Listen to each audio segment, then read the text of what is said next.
There are a number of words, emotion words, that we can use to describe how we're feeling. And so when someone comes up and asks, hey, how are you? And we use an umbrella term, overwhelmed, stressed, anxious, exhausted, we are doing ourselves a huge disservice. However, when someone asks how we're doing, we're really looking for a theme, an overall mood. At least that's the social practice. When we start to use that social practice of a singular word to describe how we're feeling as the way that we are feeling, then we will paintbrush all of our experiences and live under the umbrella. So overwhelm becomes our default. Stress becomes our default. Anxious becomes our default. And we stop actually noticing that we are feeling more than just that umbrella term. That umbrella emotion seeps into everything. And so now life is overwhelming. Life is anxious. Life is stressed.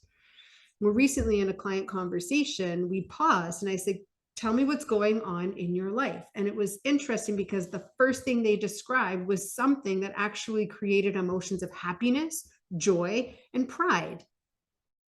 And I called them out on why wasn't that part of the emotional description?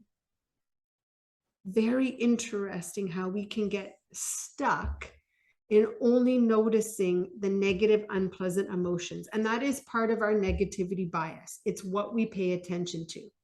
So how do we train ourselves to pay attention to everything that we're feeling and lean into all of the emotions?